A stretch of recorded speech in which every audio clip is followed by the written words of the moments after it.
Аниме начинается с того, что группа студентов сталкивается на территории Академии. Во главе этих двоих стоят их лидеры.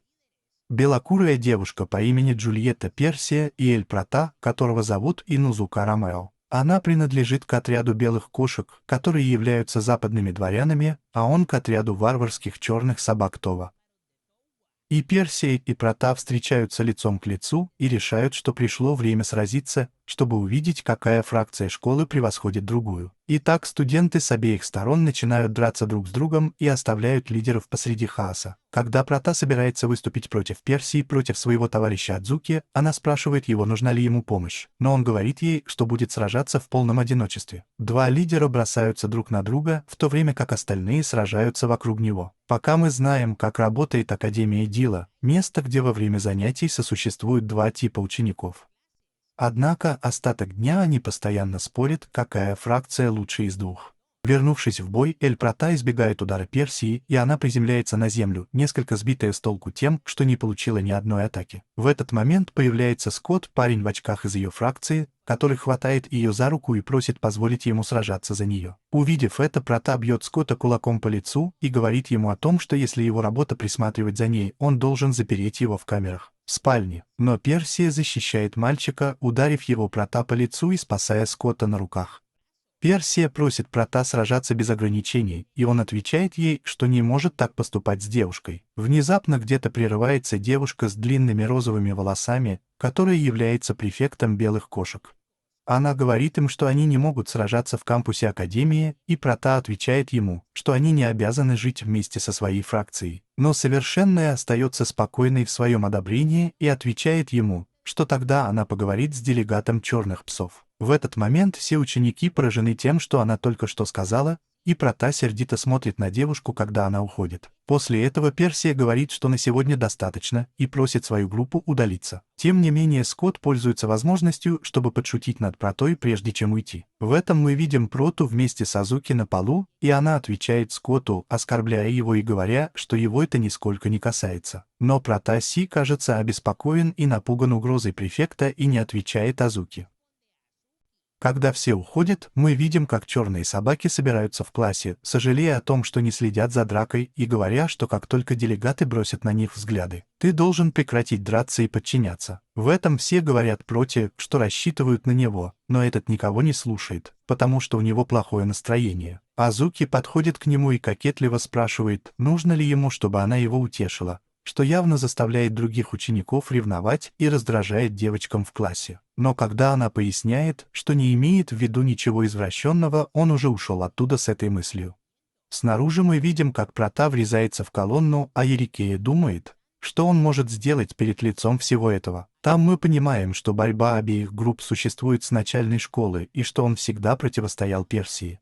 Но внезапно Прата, вспоминая все эти годы с Персией, доказывает, что он действительно всегда был влюблен в нее. По этой причине он не мог напасть раньше, и единственное, о чем он беспокоится, это то, что к нему не подойдут другие мальчики, особенно Скотт. Поэтому он начинает фантазировать о том, чтобы отправиться в Персию и придумать лучший способ сделать это. Но ему стыдно, и он снова врезается в колонну. Здесь мы понимаем, что Прата немного симп, а затем он решает, что лучше всего было бы отправиться на разведку и в конечном итоге шпионить за группой Персии. Она сражается на деревянных мечах с несколькими учениками и без проблем побеждает одного. Потом Скотт подходит к ней и предлагает ей свое полотенце, чтобы она остыла, и поздравляет ее с тем, какая она сильная. Но Персия отвечает ему, что ей еще многое предстоит улучшить, и что она хочет быть настолько сильной, чтобы изменить мир, и чтобы ее не недооценивали. Хотя в этот момент она вспоминает, как Прата тем утром не хотел нападать на нее, и злится до такой степени, что разрывает полотенце на две части. Когда она видит это, Прата пугается и думает, что она действительно злится на него, и что у него нет ни малейшего шанса влюбиться в нее. Как раз в этот момент появляются ученики белых кошек с 3 детьми на руках, и Персия выходит их встречать. Союзники Персии рассказывают ему, что они поймали этих учеников начальной школы черных собак, которые рисовали картины на домах группы. Этим детям они отвечают, что другой ребенок черных собак насмехался над ними и называл их слабаками,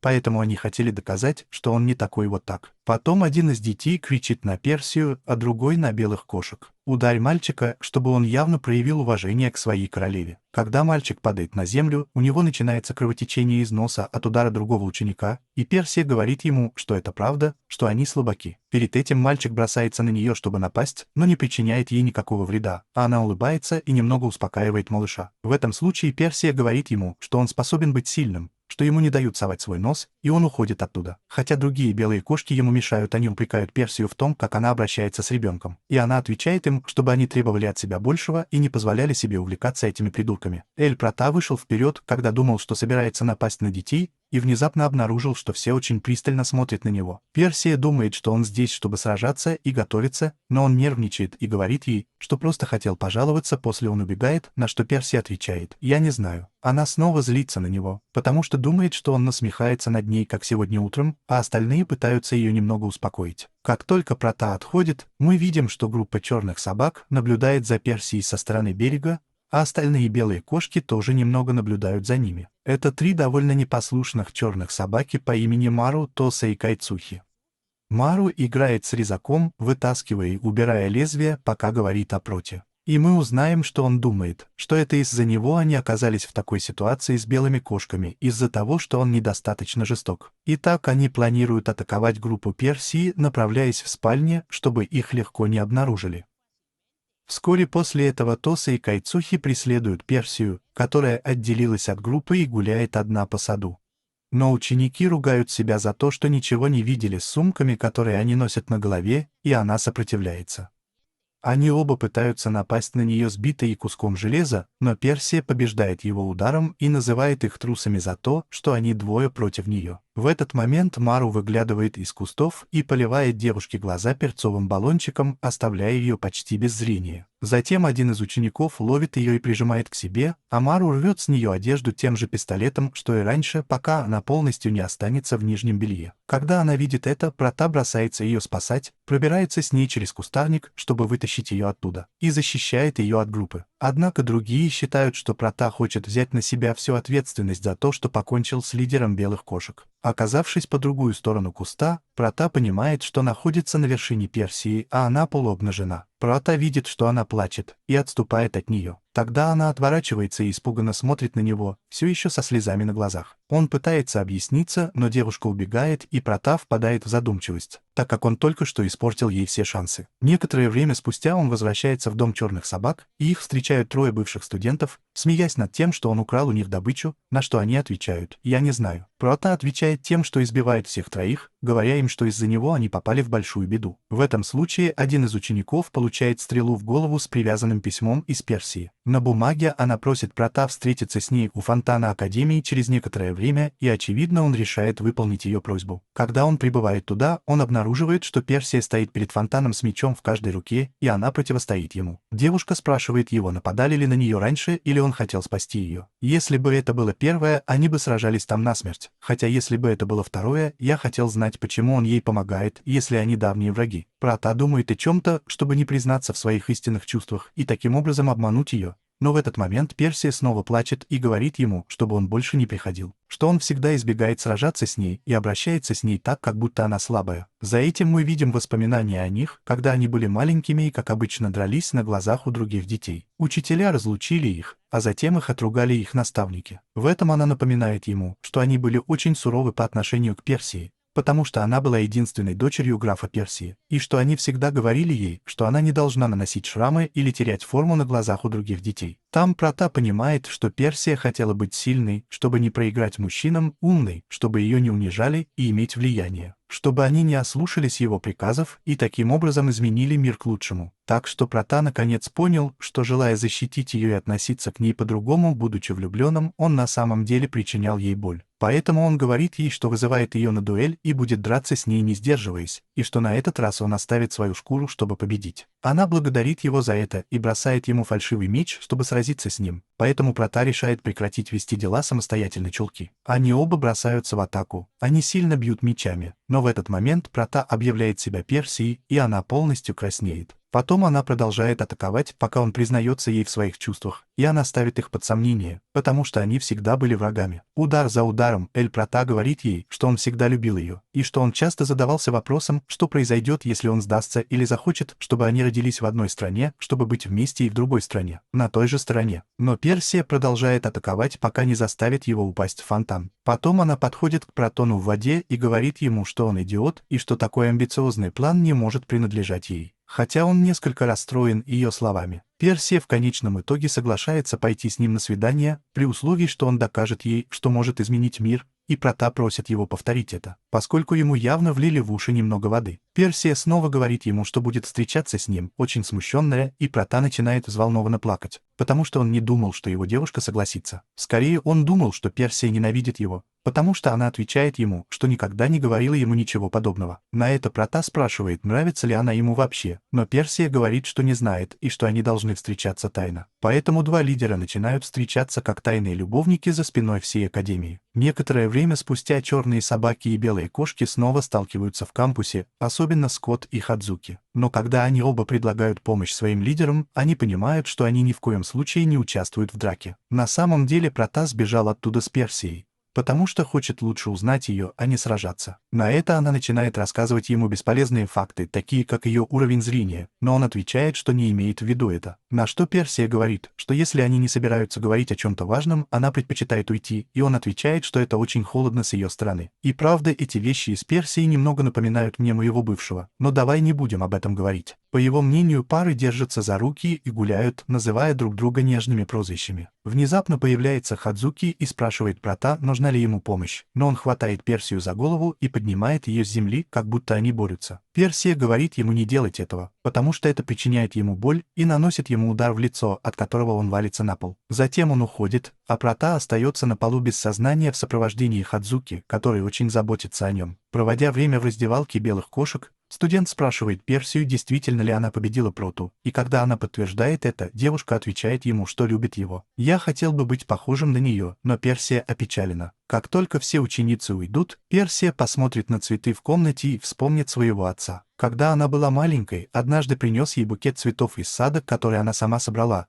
но ее отец хлопнул по подарку рукой и сказал, чтобы она не уходила. Я бы беспокоился о вещах, которые не были важны. Сразу после того, как Персия слышит голос Прота, зовущий ее, и понимает, что он явно находится в окне раздевалки, она начинает обзывать его извращенцем. Но Прота говорит ей, что он забрался туда, чтобы попросить у нее прощения за то, что произошло раньше, и сделать ей подарок, поскольку он был в таком состоянии. Исследует двух девушек, которые сказали ему, что влюбленные дарят друг другу четки в знак любви на Западе. Но когда он просит ее принять его, Скотт кричит на него из другого окна, потому что он тоже был там, очевидно наблюдая за всем. Скотт бросается, чтобы поймать Прота, и они оба падают с разных этажей на землю, а Персий испуганно смотрит. Когда Прота просыпается, он лежит у ног Хадзуки в доме черных собак. Его спутница говорит ему, что Персия сбросила его с крыши, и что она злая девушка, поэтому они пошли за ней. Прота пытается встать и пойти помочь, но Хадзуки хватает его и говорит, чтобы он оставался спокойным, что она была бы очень счастлива, и он остается таким. И она позволяет ему присматривать за ним изо дня в день, но когда она снова смотрит, он убежал, а Хадзуки обнимает Ятару, тот черная собака из дома, где живет ваша группа. Потом Прота находит Персию, прогуливающуюся по кампусу, и выкрикивает ее имя, и сначала она рада его видеть, но потом убегает от него, и она спрашивает его, что происходит. Когда он замечает, что сзади появляется стая черных собак, готовых поймать Персию, чтобы отомстить за то, что они сбросили своего лидера с крыши. Скотт появляется там с несколькими белыми кошками, и они угрожают Проту, но он хочет отправиться на поиски Персии, а не сражаться. Две группы начинают нападать друг на друга, и Прота пытается их остановить, но ему удается только повалить его на землю. После этого он устает и разочарованно сжимает кулак, вспоминая, что Персия попросила его изменить мир, чтобы быть с ней. К сожалению, в тот момент часть четок, которые он держал в руке, чтобы подарить ей, наполняется гневом. Затем он подходит к статуе, срывает ее и начинает атаковать ею всех учеников, даже тех, кто принадлежит к его фракции. Увидев это, все бегут, потому что думают, что он сошел с ума, и в конце концов Прота заканчивает драку применением грубой силы. В тот же вечер Прота оказывается наказанным, убирая сорняки у озера за то, что разбил статую Академии. Но когда он собирается бросить четки в воду, сзади появляется Перси и говорит ему, что он не должен ничего бросать в озеро. Он извиняется за то, что сломал ее подарок, и говорит ей, что позже купит для нее еще один получше, но она просит его лучше прогуляться по озеру. Лодка. Когда вы двое плывете под парусом, он спрашивает ее, все ли в порядке, потому что вы можете их видеть, но она просит его не беспокоиться. Потом Персия спрашивает его, не хотел ли он подарить ей четки, которые у него в кармане, и говорит ему, что он может выбросить их лучше. Но затем она просит его закрыть глаза, и когда он снова открывает их, Перси очень близко к нему, кладет что-то ему на шею. Прота краснеет и спрашивает ее, как она починила четки, но она отвечает ему, что четки на его шее принадлежат ей, так как у всех в его стране есть такие, которые они носят для ежедневной молитвы, и она явно хочет подарить его ему. Прота отвечает, что не может это принять, но она говорит ему, что на Западе четки дарят в качестве амулета ее особе, и что она ежедневно использовала их для молитвы, потому что их подарила ей ее мать, когда она поступила в указанную академию, и что это ее самое ценное имущество, так что, пожалуйста, не беспокойтесь об этом, говорит она. Вот почему вы отдаете его ему, так как постепенно становитесь его орудием убийства. Прота улыбается, но говорит ему, что что-то подобное должно быть у нее, потому что намерение — это то, что имеет значение и должно принадлежать ей. Тут Персия немного нервничает, раздражается его словами и говорит ему, что идет домой, но он старается, чтобы она не злилась, как все остальные. Ядовитая латиноамериканка, которая, стоя в лодке, в конечном итоге падает в озеро и просит его о помощи, но все равно она насмехается, говоря, чтобы он успокоился и начал грести. На следующий день обе фракции готовятся к школьной прогулке. На выходе Прота ждет кого-то, когда появятся суки.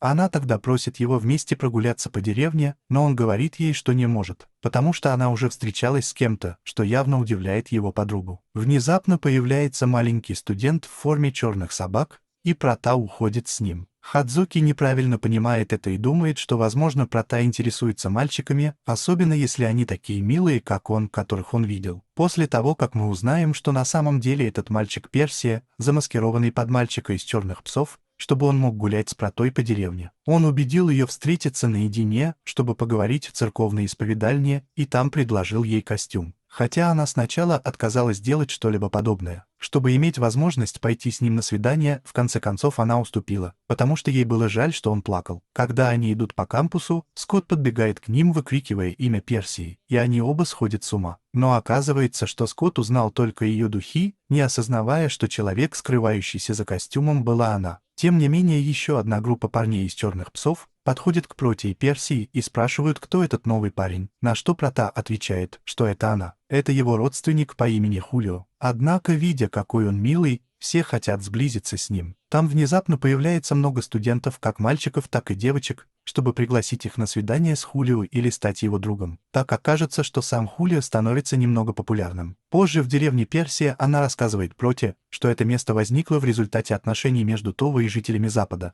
Но сейчас ситуация между обеими сторонами напряженная. Хотя она надеется, что в каком-то будущем это изменится. Внезапно Прота поворачивается и кричит группе черных собак, чтобы они прекратили их преследовать, на что они отвечают, что тоже хотят быть с Хулио. И Прота автоматически злится, отвечая им, что сначала они должны покончить с ним. Это не делает ничего, кроме как злит этих студентов, которые в конечном итоге топчут Прота на месте. В этом пара девушек подходит к Персии в июльском костюме и говорит ему, что Прота сегодня действительно оживлен, и его редко можно увидеть таким. Она спрашивает, что они имеют в виду, и тогда ученики отвечают ей, что он обычно молчит, и у него аура «не подходи ко мне». В конце концов, на протяжении всей прогулки группа следует за Протой и Персией, разрушая их планы, начиная с свидания, которое у них было идеально в тот день, и кончая тем, что они были на свидании одни. Так что в конце концов они не могут купить новые четки с собой или отвезти ее в ресторан с видом на море, чтобы поесть. В этот момент мы видим девушку с короткими серебристыми волосами из белых кошек, которая наблюдает за ними за чаем. Девушка говорит, что ненавидит черных собак,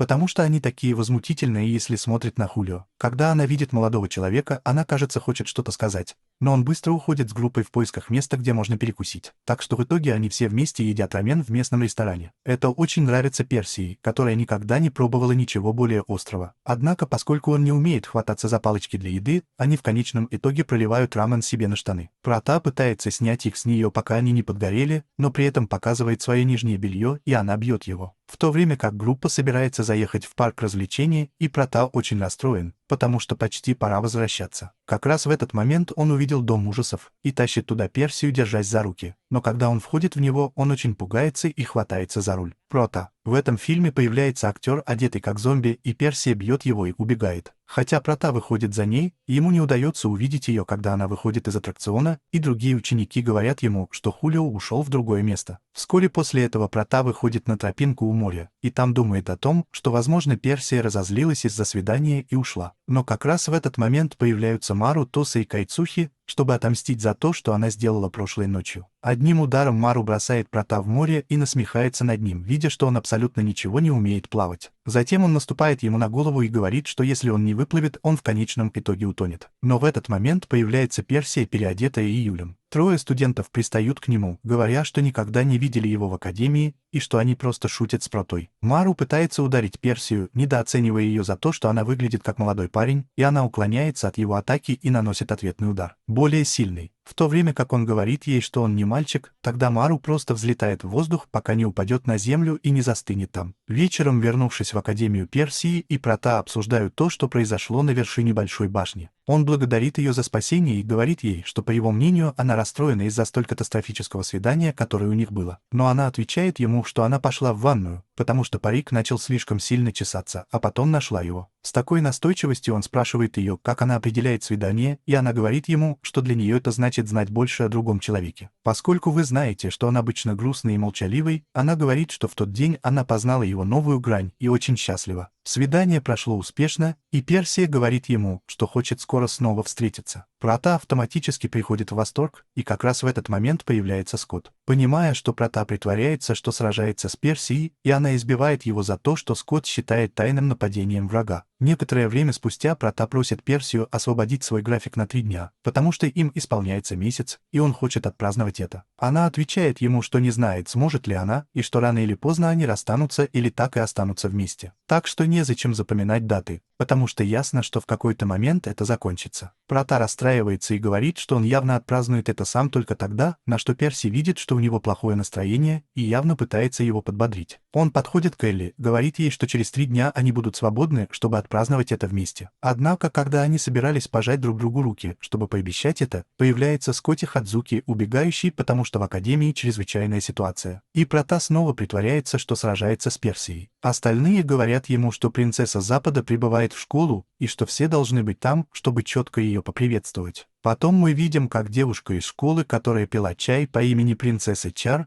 едет в школу на роскошной машине.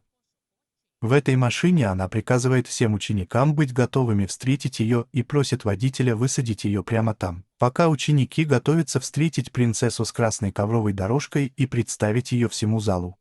Чар здоровается со всеми и раздраженно просит Скотта рассказать ему анекдот, хотя если ему станет скучно, он его ударит. Прежде чем он закончит что-либо рассказывать, она бьет его по лицу и говорит ему, что на всякий случай это уже скучно. Затем появляется Персия и приветствует принцессу Тирана Запада. Чар подходит к ней и говорит, что она похожа на маленькую куклу. К тому же незаметно для других Чарли гладит Персию по волосам, а затем силой хватает ее, причиняя ей боль. Когда она просит его выгнать, он понимает, что черные собаки пришли не для того, чтобы выразить ей свое уважение. Поэтому они направляются к Проте. И он говорит ей, что они не в порядке, как и все остальные, но он защищает себя, говоря, что они не служат кошкам. Чар выходит вперед, и Прота направляется атаковать, но в этот момент принцесса сообщает ему, что знает, что встречается с Персией. Прота полностью застывает, услышав это, и принцесса тихо говорит ему, что у него есть даже ее фотография в костюме Хулио. Другие ученики не понимают, почему Прота остановился, но все продолжают смотреть на него, не слушая, что они тихо говорят. Прота падает на землю, и Чар подходит к ним, улыбаясь, чтобы приказать ему быть его верным псом, если он хочет, чтобы я сохранил его секрет. Хотя это чертовски раздражает, Прота в конечном итоге поддается его шантажу и массирует ему плечи. Другие думают, что он был пленен большой грудью принцессы, но Персия смотрит на него с разочарованным лицом. В этот момент Хадзуки бросается на Прота и начинает избивать его за то, что он подчинился принцессе на стороне врага. Позже мы видим, что Прота встречается с Чаром наедине, и она говорит ему, что он должен подойти к ней, когда он подаст свисток. Но поскольку он ведет себя плохо, принцесса говорит, что тогда она пойдет показать фотографию остальным. Однако Прота умоляет его пропустить это и ничего не рассказывать, потому что у Това и Запада сейчас много проблем. Чарли отвечает, что если он узнает о его отношениях с Персией, он потеряет все, что у него есть, и что он всегда хотел верную собаку. В этом случае Прата вспоминает слова Персии и думает о том, что если бы она узнала, что они любовники, она не смогла бы осуществить свою мечту. Вскоре после этого Прата сидит в саду и слушает, как Персия украдкой зовет его. Он спрашивает ее, что происходит, и она отвечает ему, что это я должна спросить его в первую очередь, что происходит с его поведением с Чаром. Но как раз в этот момент раздается свисток, и Прата должен прийти посмотреть, что нужно принцессе. Подбегая к ней, говорит Персии, что позже все объяснит, так что ждите ее. Когда она приходит на звонок, Чарли требует, чтобы Прата проводил ее до своей резиденции на четвереньках, как собака. Но он спрашивает ее, не было бы быстрее, если бы она была дома. Она загружает его, как обычно, на что она отвечает, что собаки этого не делают, и снова шантажирует его тем, что покажет фотографию, если она не поторопится ее взять. Так что, очевидно, он начинает бегать, как собака, с ней сверху. В то время как Прата возвращается вместе с Персией, идущей на четвереньках, и когда она спрашивает его, что он там делает, он не может объяснить ей, потому что снова раздается свисток принцессы. На этот раз он просит его пойти поохотиться на оленя в соседний лес, и он это делает. Уже ночью Персия все еще ждет Прата, когда тот появляется среди кустов, раненый слугами. Внезапно снова раздается свисток, и он думает о том, как много ему это нравится, и что он будет делать через 3 дня и так далее. Персия говорит ему, что если этот свисток имеет какое-то отношение к нему, и просит его, пожалуйста, рассказать ему, что именно сейчас происходит. Но Прата отвечает ей, чтобы она не позволила ему потерпеть неудачу, и что она должна уйти после того, как Персия похлопает ее по спине и скажет, что он непобедим и должен выполнить то, что должен, но не оставлять ее одну на свидании в течение 3 дней. Прата набирается смелости и идет на зов Чара, который просто хотел, чтобы я вышел, чтобы посмотреть ему в лицо и тем самым расстроить его. Принцесса спрашивает его, не раздражен ли он тем, что просит об этом, и Прата с улыбкой отвечает ему, что его желание — это приказ для него. Остальные ученики абсолютно ничего не понимают, а некоторые разочарованы тем, как действует Прата, но у него на уме план, который состоит в том, чтобы заставить себя сделать это. Изображать из себя верную и покорную собаку, чтобы обнаружить его слабость и вскоре вернуть ему шантаж. Той ночью, когда он возвращается в дом черных псов, Прата встречает его вещи на улице. Группа говорит ему, что они не хотят, чтобы там был слуга белых кошек, и что его обычно уже избивали за это. Но из уважения к Адзуки, который явно добросовестно его защищал, они просто выгонят его из дома. Когда группа уходит, Прата видит Хацуки в окне спальни, благодарно улыбается ему за его защиту и уходит. На следующее утро Прата выполняет все прихоти выгнать еще раз, от кормления до драки из-за нее. Потом, когда он выгуливает ее на спине как собаку, принцесса снова внезапно просит его повернуться и побыстрее. Он понимает, что она попросила его остановиться, потому что Персия проезжала мимо них до чего далеко в тот самый момент. И, глядя на выражение лица Чар, оно изменилось при виде предводительницы белых кошек. Позже той ночью мы видим, что Персия наконец-то собирается жить в одной комнате с принцессой, что не очень убеждает Чар. На следующий день Прата Персия снова оказывается одна, и он спрашивает у нее информацию о принцессе. Персия отвечает, что они друзья детства и всегда были вместе, но когда она возвращается в этом году, кажется, что она другой человек. Снова раздается свисток, и Прата собирается ответить на звонок, но Персия ущипнула его за руку, чтобы остановить. Понимая, что она тоже волнуется, Прата собирается покончить со всем до встречи на следующий день. В то время как по громкой связи Академии кто-то просит принцессу прийти в кабинет директора, но это было ложное сообщение от Прата, чтобы он мог связаться с ней, пробраться в спальню и выяснить, как он может шантажировать ее возвращением. В этот момент Чар открывает дверь в комнату, и я подумал, действительно ли эта ловушка сработает, чтобы проникнуть внутрь. Хотя когда он входит, он никого там не находит и начинает играть в прятки с Пратой. Чар заглядывает под кровать и в шкаф, но не находит его. Затем она смотрит в зеркало в своей комнате и пугается. Оказывается, Прата находит секретную комнату, где Чар повсюду хранит кучу фотографий Персии. Он объясняет, что они случайно нашли эту секретную дверь из-за того, что перепутали зеркало с окном. И говорит ему, что на самом деле происходит то, что она влюблена в Персию и что она влюблена в Персию. Она ревновала, что вы встречаетесь вместе. Когда Прата угрожает показать фотографии, Чар бросается на него и в слезах просит, пожалуйста, ничего не говорить. Позже Чарли признается, что любит Персию, потому что он единственный, кто заботится о ней, и они всегда были вместе. В этом принцесса со слезами на глазах просит его не забирать ее и признается ему, что не понимает, как она может быть с кем-то вроде него. Как раз в этот момент мы слышим голос Персии за дверью, потому что ей нужно войти в комнату, чтобы привести себя в порядок. Чарльз сидит на полу и плачет, говоря, что он не хочет, чтобы она узнала его истинные чувства, и что бесполезно пытаться сохранить фотографии. Но Прата просит его развлечь ее подругу, поэтому Эчер открывает дверь и не дает ей проехать в Персию. Она спрашивает его, нет ли кого-нибудь еще в комнате, но Чар отрицает это, и она просит его лучше поговорить снаружи. Все же Персии удается войти, и она оказывается в комнате, где все чисто, никаких следов разбросанных фотографий. Потом Персия готовится к свиданию, и Чарли говорит, что боялся, что они больше не встретятся.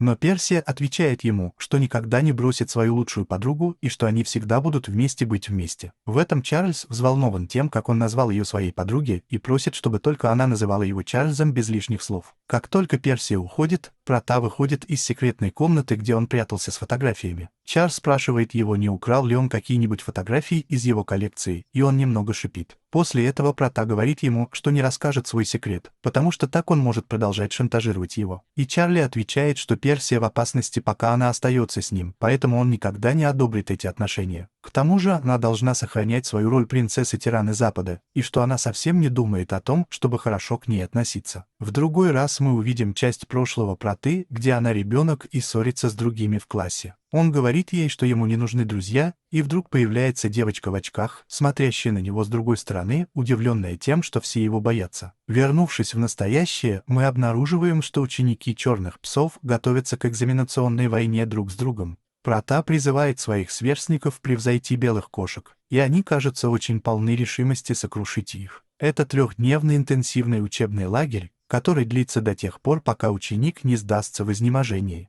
Пока все готовятся, Прата наблюдает за ними вместе с Персией, которая снова переоделась в июле. В этом она спрашивает его, явно ли он просил ее о помощи, потому что она знает, что ее не увидит через 3 дня, и он нервничает. Внезапно она появляется в дверях, обращаясь с мегафоном к ученикам Адзуки, и Персия спрашивает Прата, кто она, но Адзуки слышит их и говорит «я не знаю». Он бросает книгу в голову Персии, прося ее молчать. Потом Прата говорит Суки, что Хулио имеет такие же оценки, как и они, и что он хочет участвовать в лагере, на что Суки соглашается, потому что их лагерь никого не отвергает. Затем все проходят испытания, которое готовит для них Адзуки, но Прата пытается удивить Персию, но засыпает сразу после начала, и Адзуки несколько раз наказывает его. Затем Персия отводит взгляд в сторону и видит, как Мару использует телефон для копирования на экзамене, на что она отвечает тем же, что это запрещено. Мару в конечном итоге ломает телефон, чтобы доказать, что он ей не нужен, и двое ее друзей сдают экзамен в шутку. Пока Азуки ругает его, Прата объясняет Персии, что Азуки заботится о них всех и хочет помешать им покинуть Академию. Вот почему она сильно меняется, когда надевает очки и начинает вести себя как своего рода зрелая и требовательная учительница. Когда наступает ночь, Прата провожает Перси до канализации, чтобы он мог вернуться домой к белым кошкам. Она говорит ему, что не сможет увидеться, пока не закончатся экзамены, и что он не единственный, кто будет чувствовать себя одиноким в это время. Но прежде чем он успевает что-либо ответить, она исчезает под землей. И как раз в этот момент появляется Хадзуки, бегущий к нему. Его подруга говорит ему, что искала его, потому что он пропал, и что в последнее время он очень странный из-за Ичера и его выходок. Прата отвечает, что беспокоится ни о чем, но Адзуки говорит ему, что по ее мнению он что-то скрывает от нее, а затем прощается. Как только она уходит, появляется Шара и расстраивает Проту, говоря ему, что он очень безрассуден, пробираясь в Персию к рабу. Затем Чарли предупреждает, что Азуки не должна знать об их отношениях, и он отвечает ей, что доверяет ей. Вот почему это не убеждает Чарли, который спрашивает его, почему, если они такие друзья, он ничего не сказал ему о Персии. Тут же принцесса тоже исчезает в канализации, а Прата автоматически остается, думая, что он ничего не может рассказать Суки,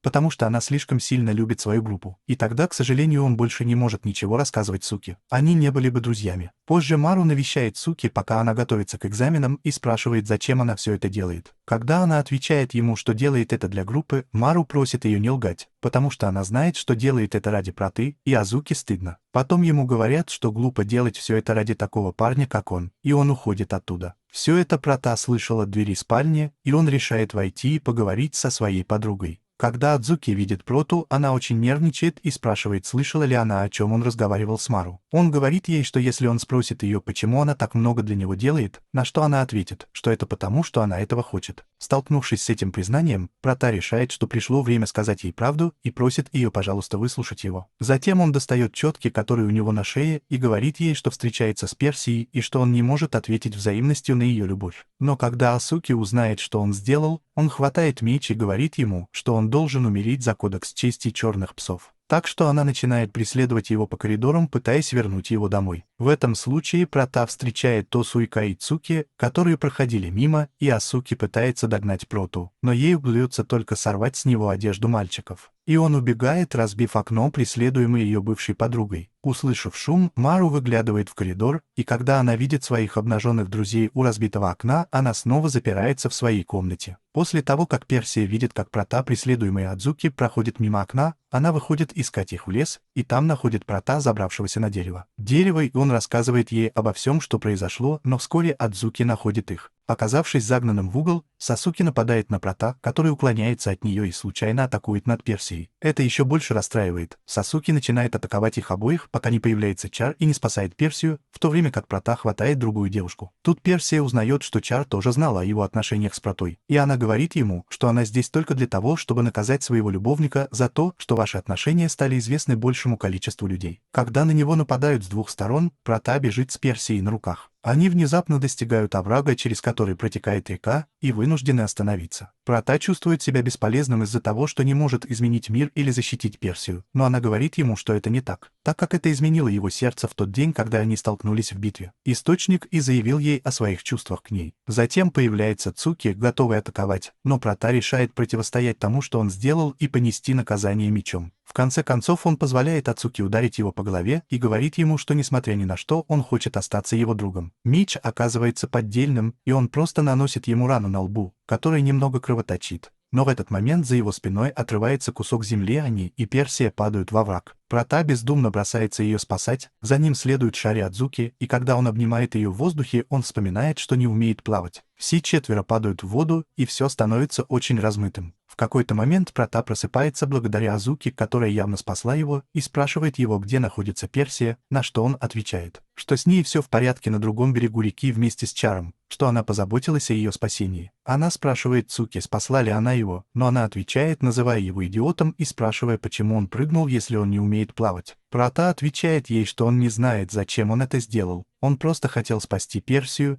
и тогда Сасуки понимает, что он видит предводительницу индейцев. Белые кошки так же, как она видит Прата. Так Азуки кричит на него, плача, что он предатель, что она ненавидит его, и что после этого все не может продолжаться, как ни в чем не бывало. Перед лицом этого Прата просто перестань давать ей волю. Возьми его и скажи, что он знает, что всего этого хватит. На следующее утро Прата проверяет, что Адзуки никому не рассказывала о нем. Но внезапно она кричит на него в мегафон поблизости. Она говорит ему, что подготовительный лагерь еще не закончен, и что если он хочет сохранить их дружбу, которая набирает обороты, она угрожает ему избить их, если она попробует что-нибудь романтическое с Персией в его присутствии, и он выполнит приказ ее подруги. Некоторое время спустя группа черных собак готовится к спортивному фестивалю против белых кошек, в то время как Прата и Персия встречаются на складе рядом с трассой, где бегают остальные. Он прижимает Персию к стене и говорит ей, что ему что-то нужно от нее, потому что они давно встречаются. Но Персия неверно истолковывает сообщение и отталкивает его, говоря, что он животное. На это Прата отвечает ему, что он просто хотел, чтобы она приготовила домашнюю еду, и спрашивает, какого черта он об этом подумал. На что Персия отвечает, избивая его и крича так громко, что некоторые студенты в замешательстве останавливаются и смотрят в сторону склада. На следующее утро мы видим, что Перси пытается приготовить обед для Прата, но у него небольшие проблемы на кухне.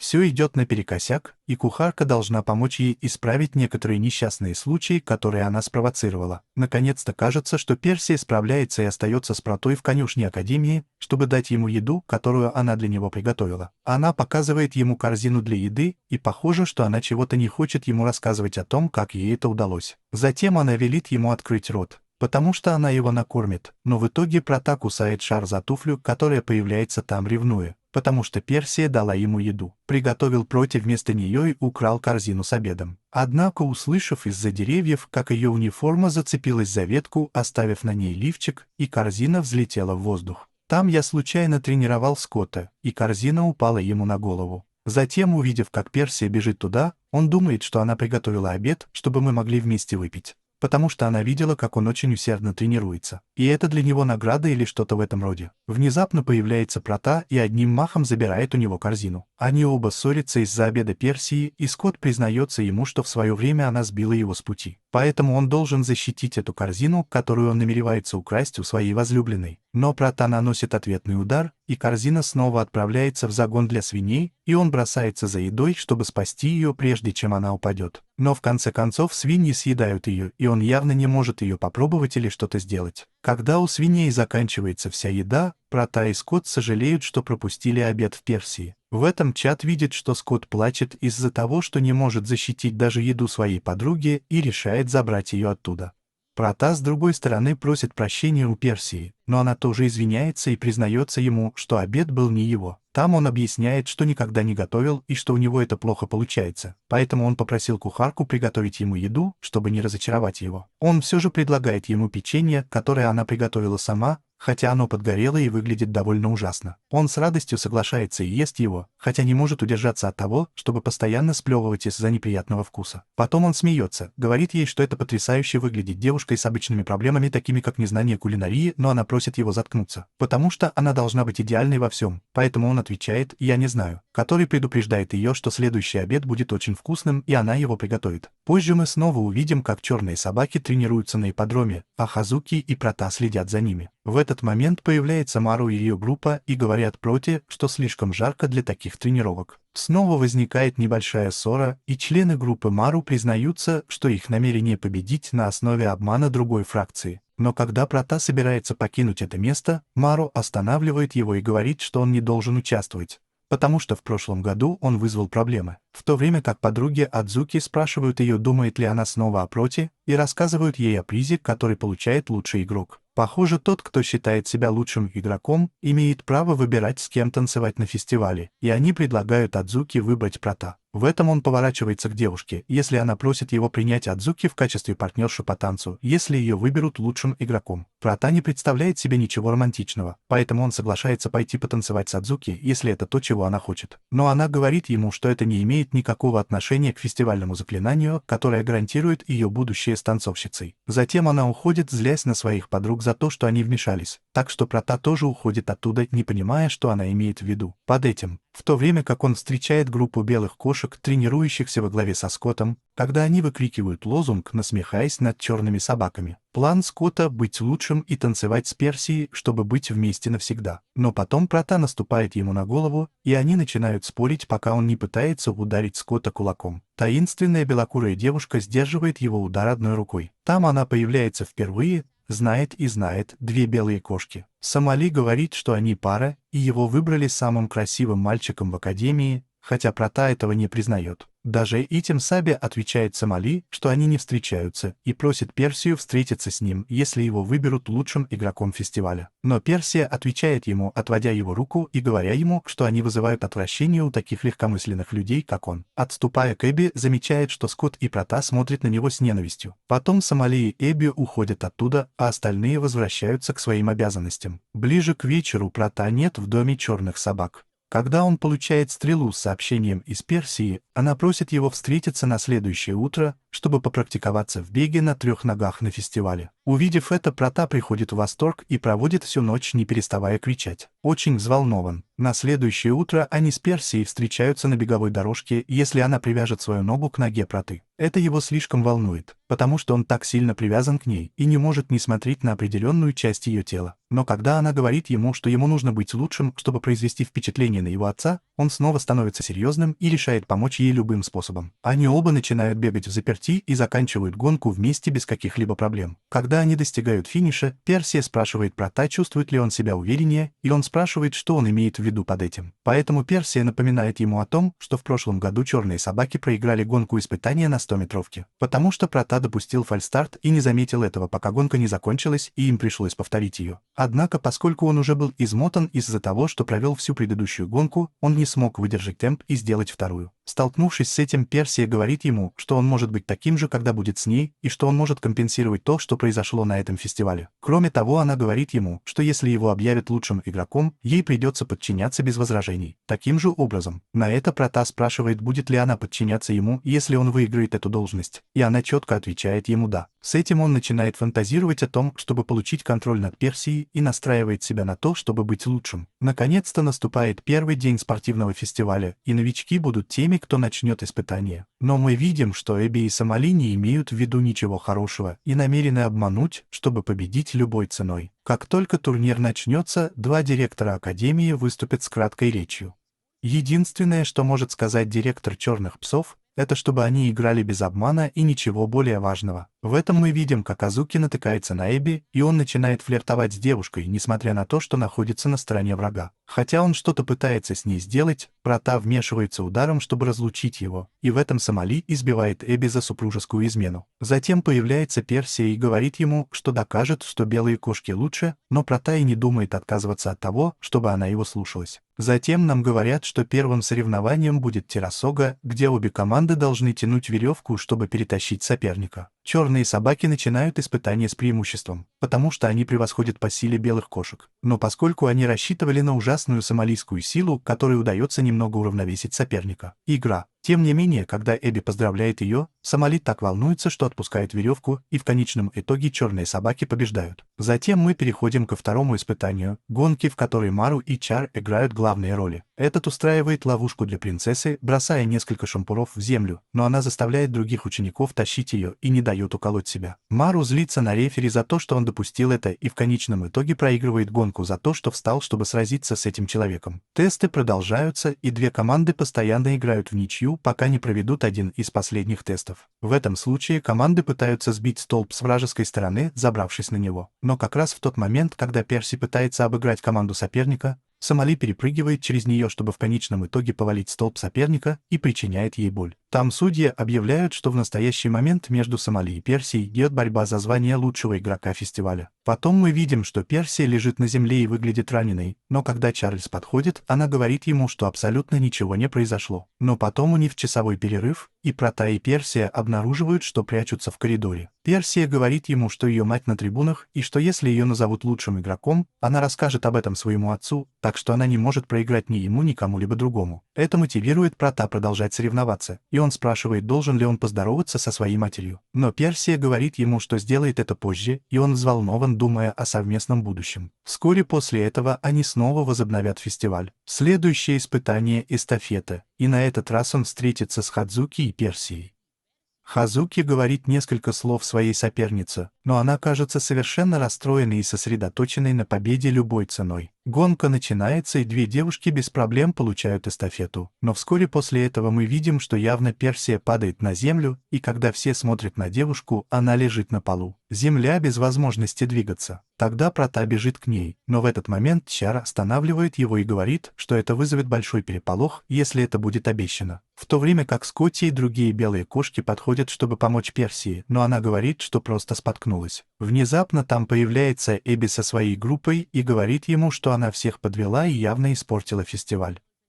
Потом Персию переводят в лазарет, и мы видим, что у нее очень плохая нога. Прата и Чар разговаривают на улице о том, что произошло, а затем она рассказывает ему, что видела, как Сомали наступал на Персию в предыдущем испытании. Принцесса также говорит ему, что все это похоже на план Эбби по уничтожению части белых кошек, и что Сомали просто подчиняется ему, но у него нет доказательств, чтобы доказать это. И если они скажут, что это был несчастный случай, они ничего не смогут сделать, чтобы это обсудить. Потом в комнату входит Прата и просит Персию прийти посмотреть финальную игру, потому что он думает тащить Эбби по полу. Уже на поле мы видим, как две команды готовятся к конному бою. Прата просит Мару позволить ему подняться на башню, но он отказывается двигаться, если ему придется сесть на него верхом. Испытание начинается с того, что Азуки крадет много лент у белых кошек, но вскоре ее товарищи падают и крадут ленту у нее. Постепенно черные собаки начинают падать на землю, как по волшебству.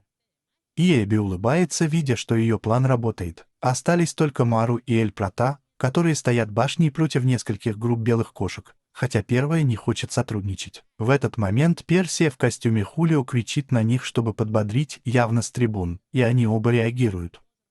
Вместе они сбивают с ног нескольких белых кошек и добираются до Эбби. А Джимару рассказывает, откуда он знает, что подсыпал в напиток снотворное, потому что заставил парня, которому было поручено его раздавать, признаться. И именно поэтому черные собаки упали. Сомалиец пытается ударить Мару по лицу, но ее останавливают. И Прата замечает, что у него на подошве острые шипы. И именно этим он ранил Персию, когда наступил на нее раньше. Поэтому он говорит ему, что его уловки уже вышли из моды. Сомали приходит в ярость, вспоминая все, через что он прошел в детстве из-за того, что он не был особенно красивым или сильным, и атакует Прата ударом по лицу, который ему не понравился. Он не причиняет никакого вреда, и в конечном итоге он бросает его на трибуны одной рукой. Рефери собирается объявить о победе черных псов, когда Прата прерывает его и просит сразиться с Персией. Она улыбается, снимает парик и просит его приложить все свои силы, чтобы сразиться с Протой. Финальная битва будет между Персией и Протой, чтобы решить, какая из двух команд выиграет фестиваль. Дуэль между ними начинается, и они обмениваются множеством ударов, пытаясь сорвать ленту с руки друг друга.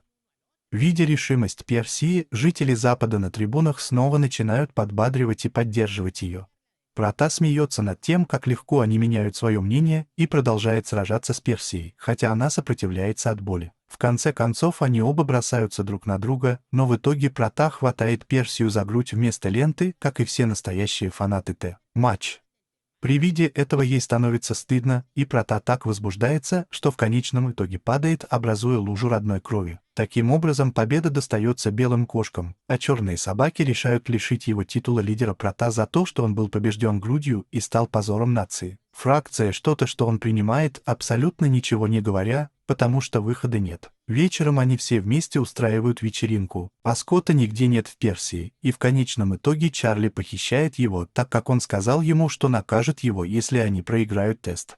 Снаружи Прата размышляет о том, что произошло, когда там появляется Персия, и спрашивает его, знает ли он заклинание спортивного праздника. Он отрицает это, и тогда она просит его потанцевать вместе, но Прата не знает, как танцуют жители Запада. Персия просит его танцевать так, как они танцуют в Това, и он подчиняется, обучая ее таким странным и забавным шагам, которые они делают. В то время как Персия вспоминает все, что он сделал для нее и защитил ее, она благодарит его, называя его своим полным именем. Это немного смущает Прата и говорит ему, что он ничто. А потом вы двое продолжаете танцевать в стиле Това. На следующее утро префекты Академии собираются вместе, чтобы обсудить то, что произошло на спортивном фестивале. Одна сторона черных псов обвиняет другую в столь серьезных уловках, которые Эбби устроила для своей стороны, но они отвечают, что он уже потерял свою популярность, и что они не должны этого делать. Быть таким напряженным из-за чего-то такого простого. Потом один из префектов просит белых кошек контролировать своих учеников, чтобы избежать этих ловушек и проблем, и они отвечают, что лучше других должны контролировать Прата. На что эти спрашивают, не хотят ли они начать войну прямо там. Пока мы смотрим, как больной Прата лежит в постели, а Хадзуки заботится о нем и задается вопросом, можно ли продолжать любить его. В этот момент появляются другие ученики и забирают Хадзуки, потому что на улице происходит драка, и теперь она явно лидер. Прата начинает вспоминать, как в детстве болел лихорадкой, и это сказывалось на его сердце. В этот момент он слышит голос Персии, и когда он открывает глаза, он также видит ее там и думает, что это сон. И начинает говорить и делать странные вещи, например, называть маленькой принцессой или попросить его почистить ей уши. Потом, когда Персия наносит ему несколько хороших ударов по лицу, чтобы он перестал фантазировать, он понимает, что это совершенно реально. И она говорит ему, что переоделась Хулио, чтобы она могла пробраться туда и немного поухаживать за ним, так как она хочет отплатить ему за услугу по поводу спортивного фестиваля. В то время как Персия находит в комнате журнал с обнаженными девушками, и Прата пытается объяснить ей, что он ей не принадлежит. Но она называет его извращенцем и выходит, чтобы принести что-нибудь поесть и выпить для Прата. После долгих блужданий по дому черных псов, Персия достает яблоко и что-нибудь горячее, чтобы выпить.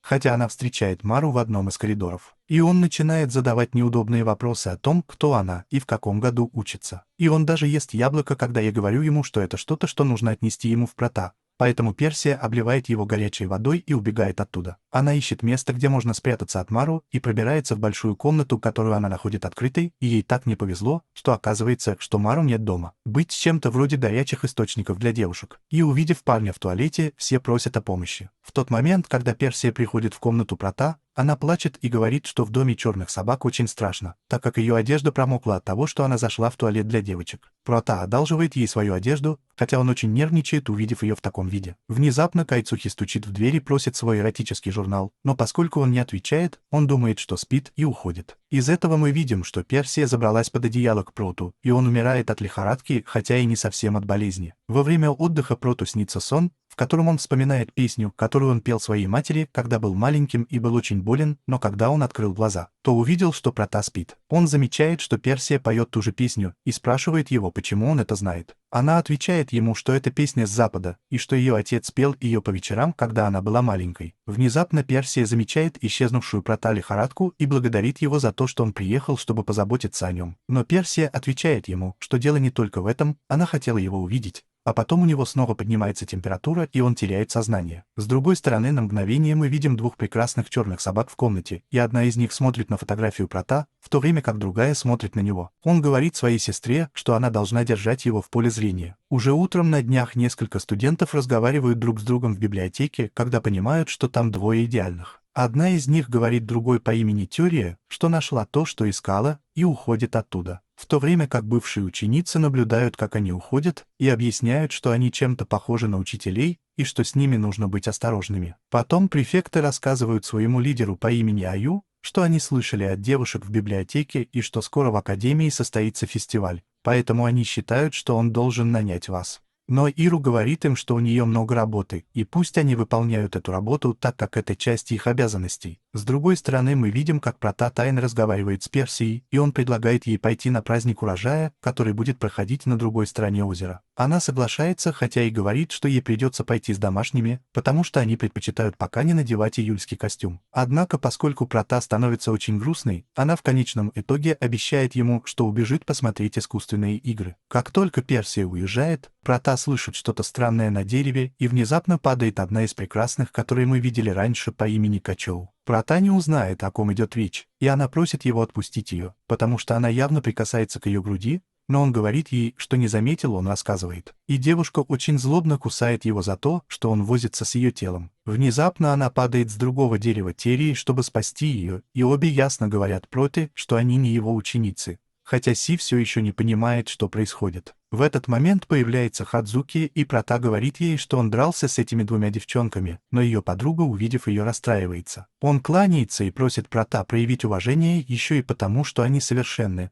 на что он отвечает, что и не думает подчиняться таким людям. После того, как одна из близняшек спросила Прота, что он делал, прячась под скамейкой, и он подумал, что выяснил их отношения. Поэтому, чтобы отвлечься, он рассказывает ей, о чем разговаривал со своими подругами-муравьями. И Хадзуки немного беспокоится о нем и спрашивает, нужны ли ему друзья. Но совершенные не перестают верить в историю, которую им рассказывает Прота. Через некоторое время Прота возвращается в свою комнату и обнаруживает, что близнецы ждут его внутри. Одна из них находит четки, подаренные ей Персией, и спрашивает, что с ними делает кто-то из Това. Прота бросается на Терию, чтобы забрать их, а затем убегает оттуда, заблокировав вход деревянными досками. Даже в этом случае девочкам-близнецам удается без проблем выбраться, и они преследуют его, пока Прота не сбивает их с толку. Тюрия с жалостью смотрит на девушек, которые идут на фестиваль, и ее сестра говорит ей, что им лучше пойти, так как они должны следить за ним. Оказавшись на фестивале, близняшки продолжают искать Прота, наблюдая за этим местом, но Тюрия кажется довольно рассеянной и не перестает смотреть на других учениц «Веселимся вместе». В этом Тюрия и Качоу видят, как Прота идет прямо перед ними, погруженный в свои мысли, очень счастливый и рассеянный. Идеалы останавливают его и говорят, что он имеет право исследовать любую черную собаку, но Прота снова убегает. Пока мы видим, что Мару и его группа также гуляют по фестивалю, хотя ему не весело и он все время в плохом настроении. Персии удается отвлечь своих товарищей благодаря Чару, и он тоже убегает, чтобы найти Прота. Так что они оба оказываются в ближайшем лесу, но он просит ее спрятаться,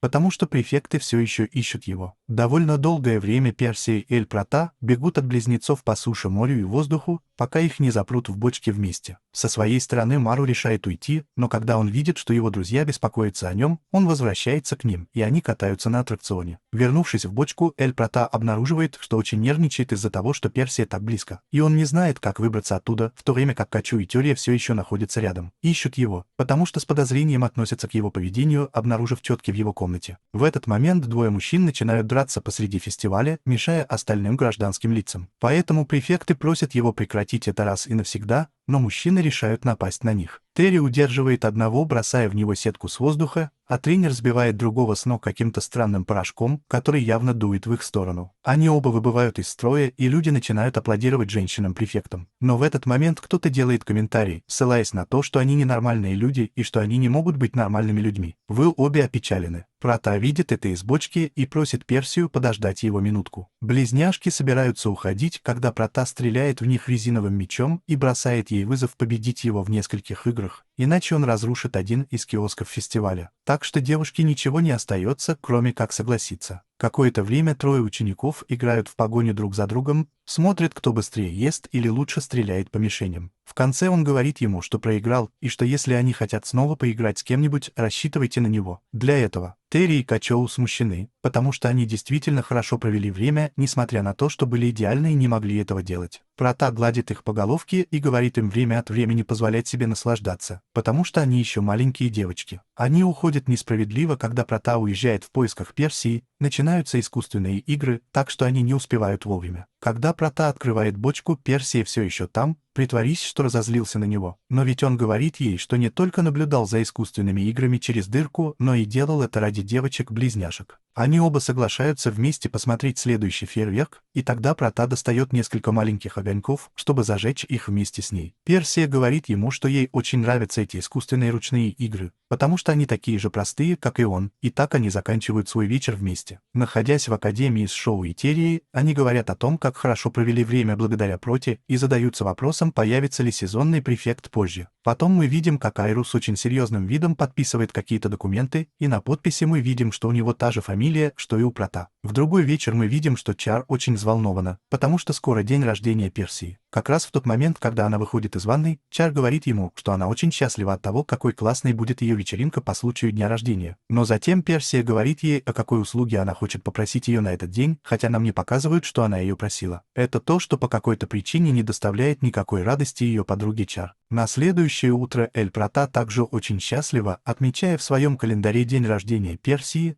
как вдруг она появляется у него на плече и пугает его до смерти. Хотя оказывается, что Терия пряталась там всю ночь. Близняшки говорят ей, что у них есть поручение в деревне, и что они хотели бы, чтобы им не пришлось ехать. Но там Прата предлагает сделать это за них, чтобы они могли попутно купить Персии подарок. С этим он получает разрешение на выезд из академии и вскоре находит магазин с идеальной для нее белой кошкой. Как раз в тот момент, когда она хватает его, появляется болтовня, и она также пытается удержать кошку, пока ее не разорвут за драку из-за него. В этот момент подходит полицейский и говорит Чарли, что там небезопасно, так как в этом городе есть радикалы из Това. Но Че входит в магазин, переодетый в одежду белых кошек, и говорит полицейскому, что он ее телохранитель. Затем они оба прячутся в переулке, и Прата говорит Чарли, что не собирается выступать в роли его защитника. Принцесса шантажирует Проту, говоря ему, что она точно знает, чего хочет его девушка, и что было бы разочарованием, если бы первый подарок, который она получит от него, был чем-то, что ей не понравится. Вот так. Пусть Прата согласится сопровождать ее. Первая остановка, которую они делают, это магазин нижнего белья, и хотя сначала Эль Прата отказывается сотрудничать, выбирая эти вещи, в конечном итоге он очень помогает Чару. И они соглашаются, как бы он хотел, чтобы выглядела Персия и во что им было бы приятно одеться. Иногда они гуляют по Далия-стрит и, как обычно, спорят, пока не начнется очень сильный дождь. В то время как в академии девочки-близнецы задаются вопросом, что им придется делать на улице и почему у нее снова были четки.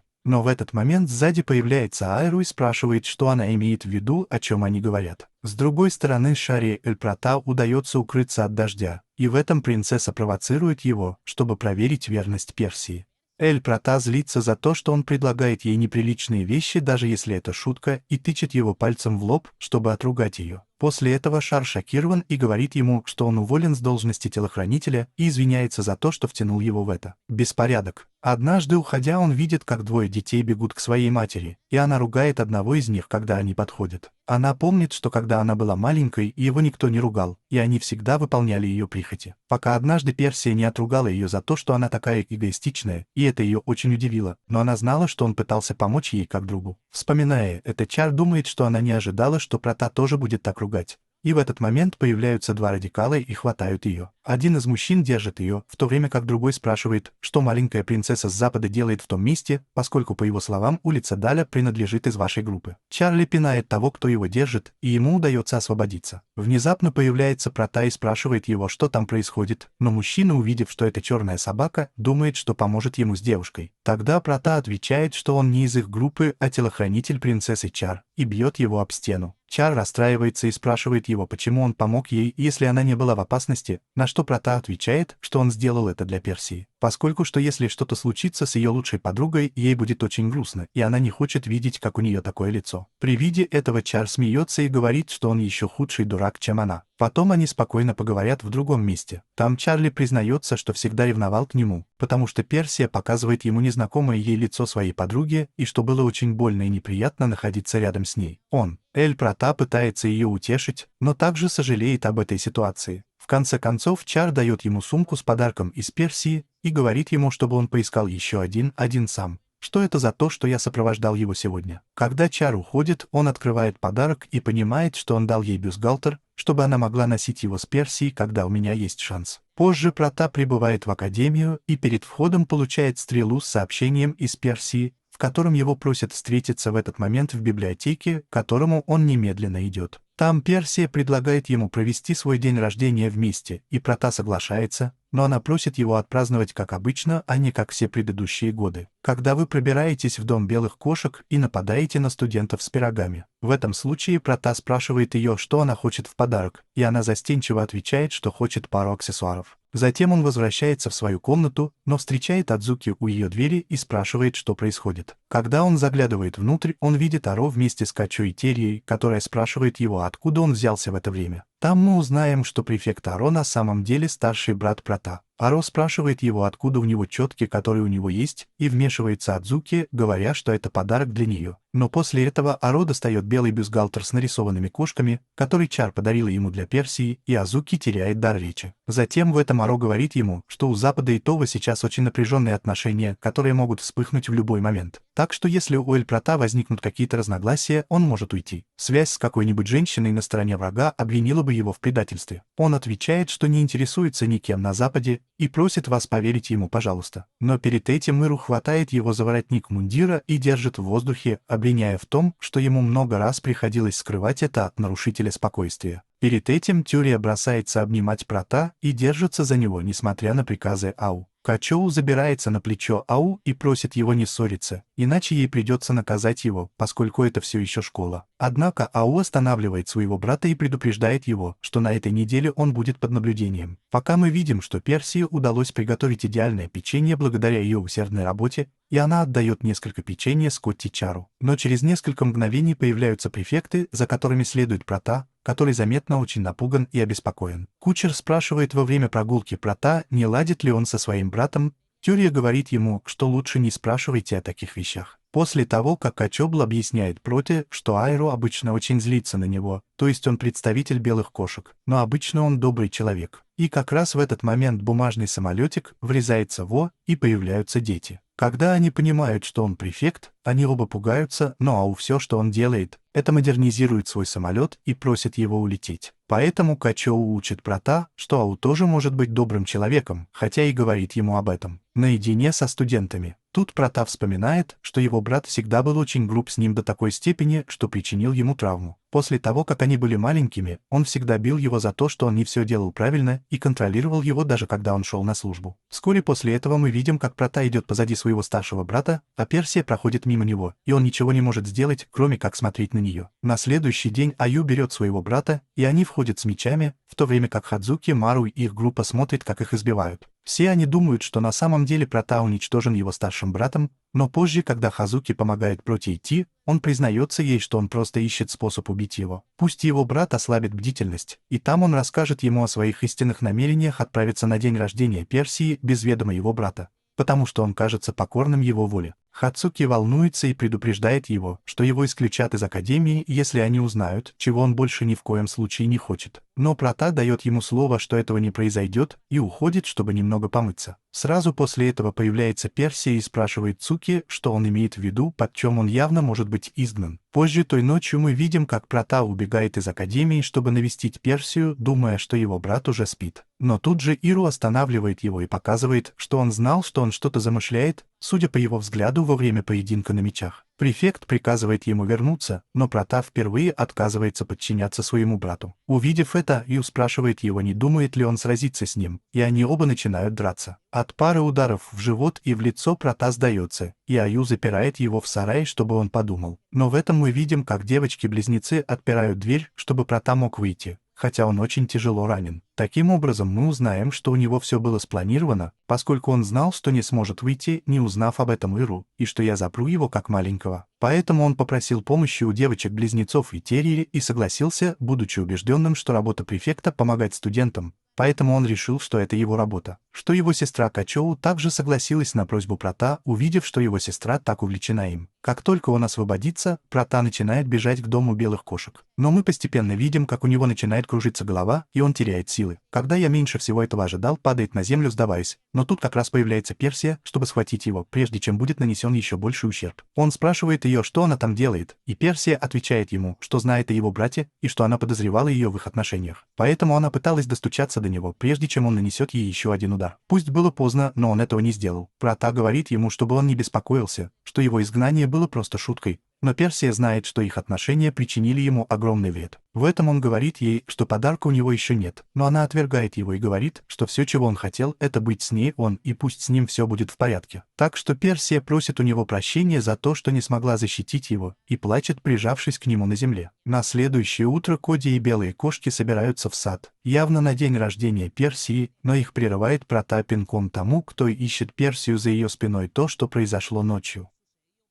Когда она видит это, она говорит Чарли, что что-то забыла, и убегает оттуда, хотя он замечает и преследует ее. Проти удается загнать Персию в угол, поскольку она избегает его, и говорит ему, что сейчас лучшее время для разговора, потому что Аю в классе. Однако Персия говорит ему, что не хочет с ним разговаривать, и толкает его, заставляя упасть на землю на спину. А потом она убегает. Азуки сопровождает Прата в лазарет, потому что он действительно подавлен тем, что случилось с Персией, и предлагает ему пропустить занятия. Они вместе идут в игровую комнату Академии, и Прата спрашивает ее, можно ли такому умному человеку, как она, пропустить занятия. На что Асуки отвечает, что она не такой ответственный человек, как он думает, и предлагает сыграть в бильярд. Прата никогда не пробовал эту игру, поэтому Азуки приходится учить его с нуля. Однако, когда он пытается ударить, мяч с кием попадает Азуки в грудь, и через некоторое время они уходят оттуда. Затем его подруга предлагает ему пойти в конюшню поиграть с овцами, и там Прата обнаруживает, что они тоже убегают от него. Поэтому Адзуки предлагает ему дать им что-нибудь поесть, но когда она достает еду, овцы бросаются на нее, ловя ее. Наконец, они идут в башню Академии, чтобы оттуда полюбоваться пейзажем, и это, кажется, немного подбадривает Прата, но Азуки опирается на одну из них. Стены и это оторвались, в результате чего она чуть не упала в пустоту. Прата хватает ее за талию, и Азуки так волнуется, что в конечном итоге ударяется головой о стену, чтобы успокоиться. Поскольку место не очень безопасное, Прата говорит ей, что лучше уйти оттуда, и Азуки говорит ему, что когда-нибудь все будет в порядке. Вернуться. Перед этим Прата вспоминает слова Персии, когда они были на их первом свидании, и она попросила его когда-нибудь снова пойти на него. С другой стороны, мы видим, как Персия готовится к своему очень печальному празднику,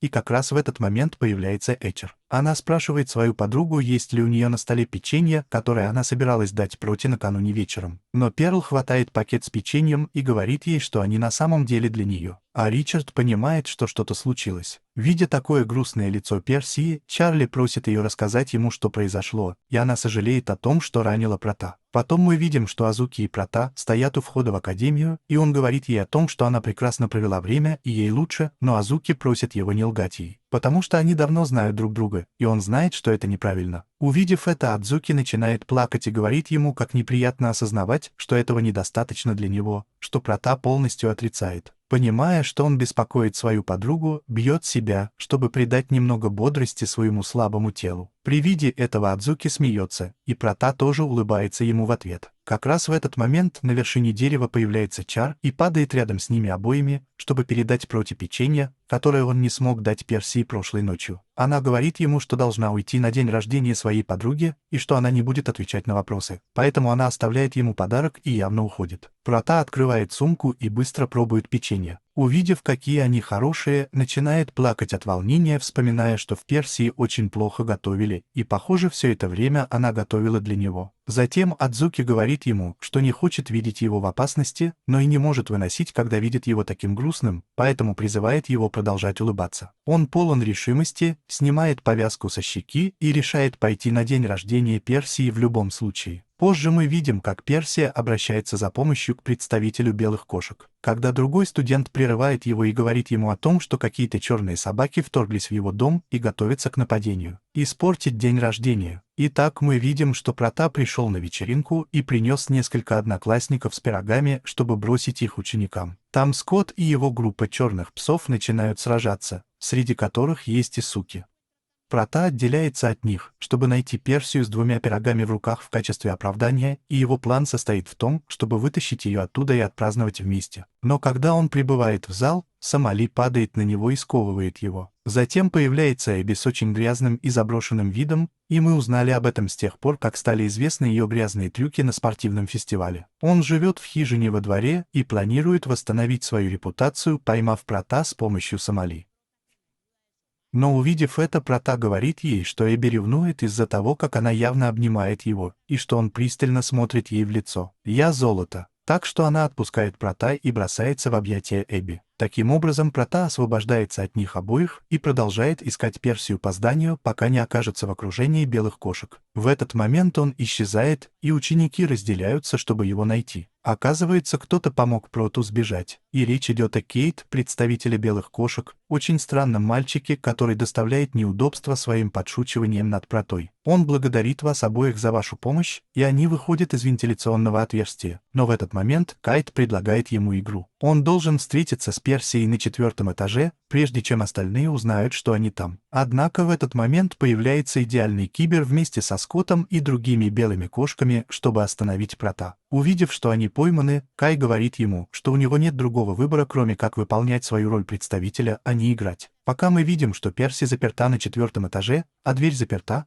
потому что Кит заперла ее, когда пришла просить его о помощи. Тут она вспоминает, что Эль Прота сказал прошлой ночью, что она хотела защитить и спасти его до того, как случится что-то плохое, поэтому Перси открывает окно и открывает его. И она видит, что Перси пытается спасти ее. Он смотрит наружу в поисках выхода, чтобы я мог ему помочь. Вернувшись с Протой, префект Кайт загоняет его в угол, и он начинает драться на глазах у других белых кошек. Прота пытается его ударить, но сила Кайта больше, чем он ожидал, и сильно отличается от силы его брата. В какой-то момент он что-то слышит через окно позади себя и устраивает ловушку для Кейт. Он сбрасывает часть своей униформы на префекта и при этом пристегивает его к ногам ремнем, чтобы он не мог двигаться. Затем Прота выпрыгивает из окна с 3-го этажа, пока все в ужасе наблюдают за ним. Но он уже слышал Персию раньше, и единственное, что он сделал, это прыгнул, потому что знал, что она была рядом, чтобы помочь ему. Персия хватает его за руку, как только он прыгает, и поднимает его на балкон, где она ждала, чтобы спасти его. Префекты расходятся и решают снова отправиться на поиски Прота, в то время как он, наконец, воссоединяется со своей возлюбленной. В другом месте мы видим, как Качоу и Тёрия сообщают Иу, что несколько учеников черных псов создают много проблем. Он спрашивает их, о чем они, и девочки-близнецы объясняют, что группа отправилась испортить день рождения Персии. Услышав это, вспоминает четкий Дель Прота о дате, которую она отметила в календаре своей комнаты, и готовится отправиться туда. Находясь на балконе, Прота спрашивает Персию, как она до него добралась.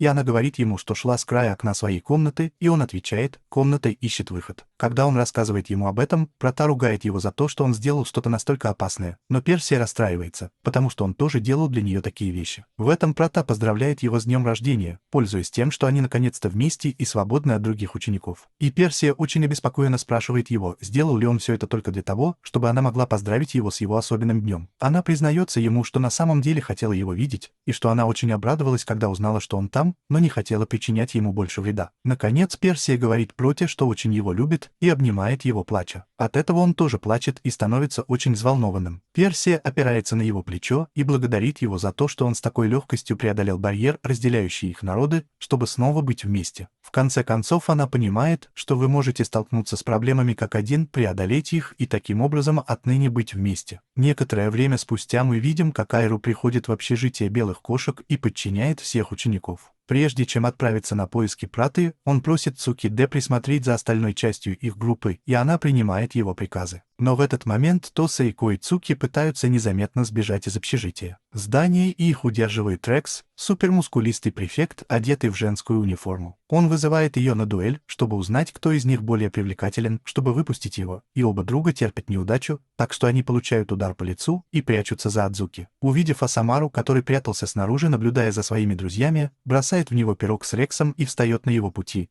Но префект, увидев, как он заботится о своей группе, сообщает Мару, что он потерпел поражение, и сдается ему. Внезапно Прота появляется рядом с Персией, чтобы сразиться на глазах у всех учеников с каждым пирогом. Они оба подбегают и одновременно бьют друг друга пирогом по лицу, так что остальные думают, что они столкнулись. Прота говорит, что ничья и что он выполнил свою миссию расстроить день рождения Персии, так что прямо сейчас они могут уйти. Однако, когда черные псы собираются покинуть это место, появляется Айро и противостоит своему брату. Прота говорит ему, что он просто был там, бросая пироги, и что нет никаких правил, запрещающих им входить в дом белых кошек. Айдо игнорирует все это и серьезно спрашивает Проту, является ли Персия человеком, с которым он встречался все это время. На это он уже отвечает, что это оскорбление, что я обвиняю его в свидании с кем-то с вражеской стороны без доказательств, но Аю рассказывает ему о четках, которые он нашел в саду. Комната Проты и дата, отмеченная в ее календаре, и ее день рождения. Перед лицом этого Персия защищается, говоря, что это что-то косвенное и что это абсолютно ничего не доказывает. На что Аю отвечает еще одним доказательством и показывает белый бюстгальтер-чар, который дал ей Прота, чтобы подарить Персии. Все в шоке, и Персия спрашивает Прота, чья это одежда, но он извиняется, пытаясь уладить дело. Внезапно появляется Кайт и говорит Ау, что то, что он делает, можно квалифицировать как домогательство, на что префект отвечает ему, чтобы он пропустил. И это расстраивает Кая, который говорит ей, что он тот, кому дома пристает незнакомка, так что тот, кого она должна пропустить, это он. Затем вмешивается Кай и говорит перед всеми, что хочет услышать. Какое объяснение всему этому есть у Персии? Ученики начинают сомневаться в них обоих и требовать от них объяснений, кроме того, что они не предатели. Но ни одному из них не удается ответить.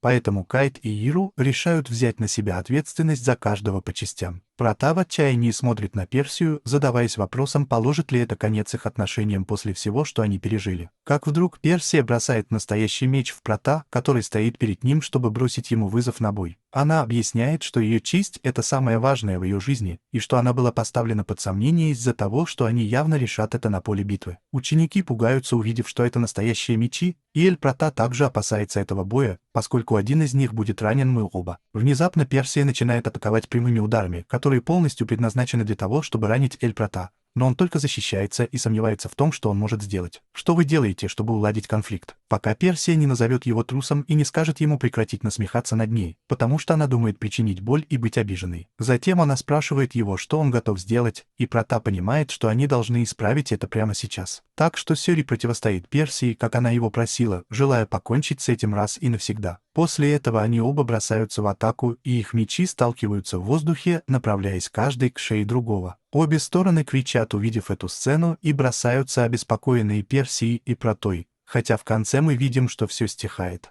В то время как Персия и Прота лежат в лазарете на кроватях, а их друзья ждут снаружи. Все они говорят о драке и убеждают себя, что они не могут встречаться, если сражались таким образом. Когда все отходят от двери, Прота и Персия встают с постели с облегчением и счастливы, что им удалось всех одурачить. Они оба достают четки у другого, которые он нес с собой в драке, и мы понимаем, что они оба сломаны, поэтому он рассказывает нам о том, что план был провален. Из Персии было подать знак Протону, указав пальцем на четки, чтобы указать ему, куда бить. Когда Аю и Кайт вмешались в драку, чтобы остановить их, они на самом деле не пострадали. Прата просит прощения у Персии за то, что сломал первый подарок, который он сделал ему после, и, наконец, дарит ему настоящий подарок на свой день рождения. Он опускается на колени, чтобы достать пару колец, которые он купил, чтобы взять их в игру. В этом случае Прата говорит ему, что он станет префектом, чтобы сменить школу, и пусть он подождет его, чтобы он мог без проблем носить кольца в будущем. Персия бросается обнимать его очень счастливая и говорит ему, что будет ждать его столько, сколько потребуется, потому что он ее парень и хочет, чтобы он показал, каким крутым он может стать. Даже несмотря на то, что он так привязан к тебе, он так теряет сознание от счастья. Позже мы видим, как директор Академии просит Кая де Айру объяснить, что происходит. Они берут на себя ответственность и рассказывают ему, что наказали Персию и Эль-Прата на неделю запереться в своих комнатах. Некоторое время спустя пара оказывается на озере и использует лодку, чтобы их не видели. Там Персия спрашивает его, действительно ли он считает себя идеальным, и он отвечает, что его брат не возражал против ее просьбы, но что он начнет как мальчик на побегушках, чтобы иметь возможность сблизиться с ними и узнать больше. На мгновение мы видим, что Прата собирается служить Кашове и Терии, и они рады, что он проводит целые дни наедине с собой. Вернувшись на озеро, Персия надевает кольцо на Пруту. Она тоже надевает свое и пытается что-то сказать ему, но решает лучше промолчать. Он пытается заставить ее закончить фразу, но Персия отказывается, и в конце концов он снова падает с лодки. Поскольку он не умеет плавать, просит Персию о помощи, и она в этот момент предлагает ему руку, и они оба смотрят друг на друга и заявляют, что в будущем их никто не остановит, и они смогут называть друг друга по имени Ромео и Джульетта, или, как буквально сказано в аниме, Ромео и Джульетта. И на этом аниме заканчивается.